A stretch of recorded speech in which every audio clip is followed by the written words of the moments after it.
Title dispute ఉంది ఆ 38 ఎకరాల మీద. ఆ టైటిల్ డిస్ప్యూట్స్ లో కేసులే ఉన్నాయా, అసలు ఏమైనా వాళ్ళకి ఆర్డర్స్ ఉన్నాయా, దానికి సంబంధించి గవర్నమెంట్ ఏమన్నా ఆ కేసుల్ని ఆర్గ్యుమెంట్ ఏమైనా స్టార్ట్ చేసి? లేదండి, ఇప్పుడు ఒక 7 ఎకరాలకు సంబంధించి ఎవరైతే కొంత అక్కడ ఇల్లీగల్ స్ట్రక్చర్స్ వేసుకుని టెంపరీ షెడ్స్ వేసుకున్నారో అతను సివిల్ కోర్టులో, హైకోర్టులో డెమాలిషన్స్కి వ్యతిరేకంగా స్టే తెచ్చుకున్నారు.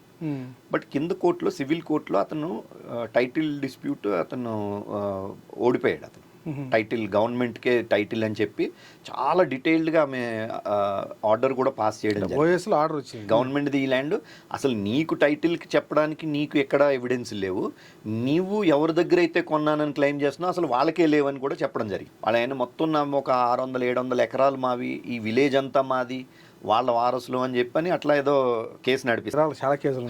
సో మనకి ఇచ్చేటప్పుడు కూడా 2008 కూడా ఇష్యూ ఉన్నది. ఆ పక్కన సెయింట్ ఆన్స్కి అది ఇచ్చినప్పుడు అయినప్పుడు గవర్నమెంట్ ఏం చేసిందంటే, మేము subject to the final outcome అని చెప్పి సెయింట్ ఆన్స్కి 20 ఎకరాలు ఎంతో నాకు గుర్తులేదు, 10 ఎకరాలు 20 ఎకరాలు కూడా ఇవ్వడం జరిగింది. సో ఆ రోజు మనకి కోర్టు కేసు లేకపోయింది ఉంటే గవర్నమెంట్ రిజాల్వ్ చేసేసి మనకి ఆ ల్యాండ్ ఇచ్చేసి ఉండేవారు అప్పుడు 2008లో. సో వీళ్ళు అది ఒక కేసులో ఓడిపోవడం జరిగింది. తర్వాత వీళ్ళు చెప్పాను కదా, మొత్తంకి డిస్పోజిషన్ నాట్ టు డిస్పోజెషన్ ఆర్డర్స్ తెచ్చినట్లో కూడా నేను మొత్తం పేపర్స్ తీసుకొచ్చాను. ఆ పేపర్స్లో ఒక చోట ఏముందంటే, పలానా తారీఖు నాడు పలానా ఫైల్ నెంబర్ ప్రకారం ఆర్డీఓ ఈ ప్రొసీడింగ్స్ ఇచ్చారు అని చెప్పి వాళ్ళు క్లెయిమ్ చేసినారు. నేను ఒక 4-5 అంటే ఆ పాత ఆర్డీఓ ఆఫీస్ కదా, అంతకుముందు చేవెళ్ళ ఏదో సంథింగ్ ఉండే, తర్వాత అది రాజేందర్ నగర్ అయింది, తర్వాత మల్కాజ్గిరి ఆర్డీఓ అయిందని. కొన్ని ఎక్కడా లేకపోతే గోషామహల్లో ఒక రికార్డ్ రూమ్, పాత రికార్డులన్నీ వేసి దుమ్ము కొట్టుకుపోయిన రూమ్ అదంతా ఉంటే కూడా అక్కడ కూడా ఎతికిపించినాం మనం. ఎక్కడా కూడా అది ట్రేస్ అవ్వట్లా. తర్వాత రాజేంద్ర నగర్లో అనుకుంటాను ఒక రిజిస్టర్ ఉంటుంది అనమాట, డైలీ రిజిస్టర్ ఏదో అంటారు దాన్ని, నాకు కరెక్ట్ టర్మ్ తెలీదు. అక్కడ అందులో చూస్తే ఏముందంటే, ఇదే నెంబరు ఇదే సేమ్ ఏదైతే మెన్షన్ చేశారో అది ఉన్నది అక్కడ. అందులో ఉన్న దాని ప్రకారం చూస్తే అది మన అదేంటది ఇబ్రహీంపట్నం ఏదో ఒక ఎంఆర్ఓ ఏదో ఒక వేరే గ్రీవెన్స్ కోసం ఆర్డీఓకి రాసిన రిఫరెన్స్ అది. సో అది వీళ్ళు దాన్ని వాడుకుని ఆర్డర్ తెచ్చేసారు వాళ్ళు, ఆర్డీఓ మాకు ఈ ప్రొసీడింగ్స్ ఇచ్చారని చెప్పారు. సో అట్లాగా ఆ ల్యాండ్కి సంబంధించి ఒక 1970 నుంచి కూడా వేరియస్ ఆర్డర్స్ ఉన్నాయి, వీళ్ళకి వ్యతిరేకంగా వస్తానే ఉన్నాయి. అన్ని ఆర్డర్స్ వాళ్ళకి వ్యతిరేకంగానే వస్తున్నాయి. అయినా మళ్ళీ ఇంకోటి తెచ్చుకుంటారు, మళ్ళీ ఇంకోటి వేస్తారు, మళ్ళీ ఇంకోటి తెస్తున్నారు. సో మనకి ధైర్యం ఏంటంటే, ఇంత స్టడీ చేసిన తర్వాత నాకు చాలా కాన్ఫిడెన్స్ వచ్చింది, అరే ఇది కేసు ఫ్రివలెస్సే, లాట్ ఆఫ్ కేసెస్ ఉన్నాయి. ఇంకొకటి ఏం చేయాలంటే, మనం ఈ విషయం కూడా నేను సభ్యులందరికీ చాలా స్పష్టంగా చెప్పదలుచుకున్నాం, మనం గవర్నమెంట్ సపోర్ట్ తోటే ఇంత పెద్ద న్యాయ వ్యవస్థలో ఇంత పెద్ద కేసుల్ని మనం చేయగలం తప్ప, ఒక్కసారి మనం కనుక తీసేసుకుంటే ల్యాండ్ మన చేతికి వచ్చేస్తే, మీరు సామెత ఉంది కదా, తాంబూలం ఇచ్చాం తన్నుకు సావండి అని చెప్పి అన్నట్టు ఉంటుంది గవర్నమెంట్. మేము ఇచ్చేసాం ప్రైవేటు, మీరు చూసుకోండి అంటారు. గవర్నమెంట్ క్లియర్ చేయకుంటే క్లియర్ చేసి ఇవ్వాలి, అదే క్లియర్ చేసి ఇవ్వాలి మనకి. అందు గురించనే మనం మొన్న కూడా దాన్ని కూడా విమర్శించడం జరిగింది. నేను మొన్న సీఎం గారితో అన్నది ఏంటంటే, మీరు 100 రోజుల్లోపు డెడ్ లైన్ పెట్టుకున్నారు, ఇంకా టైం ఉంది కాబట్టి మీన్ వైల్ ఈ కేసెస్ మీద ఫోకస్ చేస్తే బాగుంటుందండి అంటే, ఆయన వెంటనే ఉన్నారు, అయితే ఏజీకి మన ప్రిన్సిపల్ సెక్రటరీ గారికి చెప్తాను, మీరు కోఆర్డినేట్ చేసుకోండి, మీరు మీన్ వైల్ అది హ్యాండిల్ చేస్తూ ఉండండి అని చెప్పినారు. అది మనం ఒక గుడ్ ఇంటెన్షన్తో అడిగాం, ఆయన అంత మంచిగాను రెస్పాండ్ అయ్యారు. నువ్వు కావాలని చెప్పి ఆ కేసుల విషయం ముఖ్యమంత్రి దృష్టికి తీసుకొచ్చి ఆ 38 ఎకరాలు మనకు రాకుండా చేస్తున్నావు అంటారు. అట్లా అవుద్ది. నువ్వు వాడి కబ్జాలో ఉన్నప్పుడు నీ చేతిలో ఈయన ఇవ్వలేడు, ఇచ్చిన అది చెల్లదు. అందుకే ఒకవేళ ఇస్తే నువ్వే కబ్జాదారు, నువ్వు ఎలగొట్టగలవా? రాజ్యాంగం సాధ్యమైద్దా? అందుకే నేను అన్నది ఏంటంటే, మనకి ఎప్పటికైనా సరే ఈ కేసెస్ అన్నీ ఒక కొలిక్కి వచ్చినప్పుడే ఇవన్నీ తీసుకొచ్చి ఒక చీఫ్ జస్టిస్ ముందు వేయించడం ఏంటి అన్నది ఇంకా ఏజీ గారు వాళ్ళు, ఇప్పుడు నేను ఆల్రెడీ వాళ్ళకి ప్రిన్సిపల్ సెక్రటరీ గారితోనూ సీఎం ప్రిన్సిపల్ సెక్రటరీ గారితో కూడా ఇది చర్చించడం జరిగింది. జీపీ రెవెన్యూ ఆయన నోటీస్లో కూడా ఉంది. మొత్తం పేపర్స్ అన్నీ, పాత కేసులకు సంబంధించిన పేపర్స్ అన్నీ కూడా మొత్తం కలెక్ట్ చేసి కట్టంతా పెట్టి ఒక నోట్ అది కూడా ప్రిపేర్ చేసి ఇవ్వడం జరిగింది. సో నాకు కాన్ఫిడెన్స్ ఏంటంటే, అవి కేసెస్ ఫ్రివలెస్, స్ట్రాంగ్ కేసెస్ అవి కాదు, మనం వీలైనంత తొందరగా ఇవి చేయించుకుని తీసుకోవాలి. ఒకటి ఏ కేసు అయినా OS original suit, title suit ఓడిపోతే పై కేసులో దాన్ని భిన్నంగా మిగతా కోర్టులు రావు, ఎందుకంటే కింద ఉన్నటువంటి టైటిల్ షూట్ అనేది సో అది ఇంపార్టెంట్ వీళ్ళ అవుతుంది. దృష్టికి తీసుకొచ్చి ప్లస్ ఇంకొకటి చెప్పాను కదా, అది ఫేక్ ఆర్డీఓది అని చెప్పి. Yes. అట్లాగే నిజాంపేటలో కూడా మనం అదే డిటెక్ట్ చేసినాము. నిజాంపేటలో ఒక 4 ఎకరాల మీద ఒక అతను నాది అని చెప్పి క్లెయిమ్ చేస్తే మనం ఒకసారి కూలగొట్టేసిన విషయం కోర్టుకి చెప్పకుండా కట్టినప్పుడు ఉన్న ఫోటోలు చూపెట్టి ఇదిగో మాది ఇక్కడ ఉంది, చిన్న షెడ్ ఉందని చెప్పి వెళ్ళి స్టే తెచ్చారు. సో ఆయన కూడా ఏం చెప్పాడంటే క్లియర్గా షెడ్ వరకే స్టే ఇచ్చామని చెప్పారు.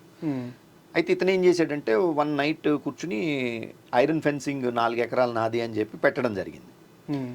సో దీని మీద కూడా నేను సభ్యులందరికీ మీ ద్వారా క్లారిఫై చేయదలుచుకున్నది ఏంటంటే, మనం ఏదైనా సరే అటు ఖచ్చితంగా నో డౌట్ అబౌట్ ఇట్ ఆ ఒక్క షెడ్కే స్టే ఉంది, అతను ఆ ఫెన్సింగ్ తీసేయాల్సిందే మనం, ఇన్ ద సెన్స్ అది ఇల్లీగల్ అది. సో సభ్యులు కొంతమంది ఆ రోజు మేము డిమాలిషన్ చేసేటప్పుడు నేను ఆపేసాను, నేను వెళ్ళొద్దన్నానని చెప్పి తప్పుడు ప్రచారం. నేను వెళ్ళొద్దన్నది షెడ్ మీదకి వెళ్ళొద్దు. ఈ విషయంలోకి వచ్చేటప్పుడు కూడా మనం లీగల్గా పోయి ఆర్డర్ తెచ్చుకున్నాక తీయాలన్నది నా ఉద్దేశం. అంటే మనం వెళ్ళి వాళ్ళతోటి ఒక కాన్ఫ్రాంటేషను, ఒక తగువులు అది చేయడానికి మనం అంటే యాజ్ ఒక జర్నలిస్ట్గా కానీ లేదా ప్రతి ఒక్కరికి ఒక క్యారెక్టరిస్టిక్ ఉంటుంది అంటాం కదా మనం, ఒక వ్యక్తిత్వం అనుకోండి. ఏదన్నా రోడ్డు మీద పడి తగువులు పెట్టి లేకపోతే వాళ్ళతోటి అట్లా ఉండకూడదు. మనం ఒక సిస్టమ్ ఉన్నది, ఆ సిస్టమ్ ప్రకారమే వెళ్ళాలన్నది నా ఉద్దేశం. సో వాళ్ళకు కూడా చెప్పాం, మీరు ఏదో ఇండివిజువల్గా అడ్వెంచరిజం చేసి రేపొద్దున ఏదో ఒక అట్రాసిటీస్ యాక్ట్ పెట్టి అవతల వాళ్ళు ఈ కోర్టుల చుట్టూ తిరిగి ఇది అవసరం లేదు మనకి. కమ్యూనిస్టులో నక్సలైట్లో కాదు కదా. అంటే నేను మన ట్రేడ్ యూనియన్ యాక్టివిటీస్లోనో లేకపోతే ఒక పొలిటికల్ పార్టీ యాక్టివిటీస్ ఆలోచనకి ఒక జర్నలిస్ట్ ఆలోచనకి భిన్నం తేడా ఉంటుంది అనుకుని నేను నమ్ముతా. నేను దాన్ని ప్రకారం ఒక జర్నలిస్టుగా ప్రభుత్వం దగ్గరికి పోతారు. ఇప్పుడు మనం ఆయనకి సంబంధించి మనం ఏం చేసినప్పుడు ఈ భోగి కృష్ణ 4 acres విషయంలో అంతకుముందు ఒక కేసు వేసి ఉండేది కూడా. యాక్చువల్లీ సభ్యులకి బాగా నేను అర్థమయ్యేటట్టు చెప్పాలనుకున్నాను. నిజంగానే భోగి కృష్ణ దగ్గర నేను డబ్బులు తీసుకుని నేను దాన్ని ఏదో అక్రమం చేసేసి అతన్ని ప్రొటెక్ట్ చేయాలనుకుంటే 2017లో మనకి సైట్లు మనకి పొసెషన్ ఇచ్చేటప్పుడు అక్కడ లోకల్ తహసీల్దారు వీళ్ళు ఉండి వీళ్ళకి ఎప్పటి నుంచో ఉన్నది కోర్టు ప్రొటెక్షన్ ఉంది కాబట్టి మీరు వాళ్ళు అంతా అడగట్లేదు, వాళ్ళకి యాక్చువల్గా 4 ఎకరాలు ఉండే కానీ వాళ్ళు ఏదో ఒక చిన్న 1000 గజాలు ఎంత ఇస్తే చాలనుకుంటున్నారు అని మనకి చెప్పుండే. నేను ఆర్డర్ చూపెట్టమన్నాను. ఆర్డర్ చూపెడితే అందులో ఎక్కడ స్టే లేదు, ఏమీ లేదు. అప్పటికి ఆయన 4 ఎకరాలు నాదని అడిగాడు, కోర్టులో అడ్మిట్ అయింది కేసు. నేను అప్పుడే వాళ్ళని అడిగినాను, నేను రెవెన్యూ వాళ్ళని, ఎవరితో మాట్లాడుతున్నారు మీరు అంటే మీరు మామూలు వాళ్ళతో మాట్లాడినట్టు కాదు కదా, ఇక్కడ మాకు విషయం తెలుసు కదా, నథింగ్ డూయింగ్ అని చెప్పిన. ఆ రోజు గనక నేను క్లియర్గా చెప్తున్నా, ఆ రోజు నేను వాళ్ళతోటి కుమ్మక్క అయ్యుండి ఉంటే ఎక్కడో ఒక మూల ఈ సర్వే మొత్తం చేసిన దాంట్లో వాళ్ళదే అని చెప్పేసి వాళ్ళకే ఉన్నదని చెప్పేసి అందులో ఒక 1000 గజాల్లో 200 500 నేను తీసేసుకుని చెయ్యొచ్చు కదండి. కానీ ఏ రోజు ఇది నా నేచర్లో లేదు, నేను చెయ్యను కూడా, నేను చచ్చినా కూడా నేను ఆ పని చేయను నేను.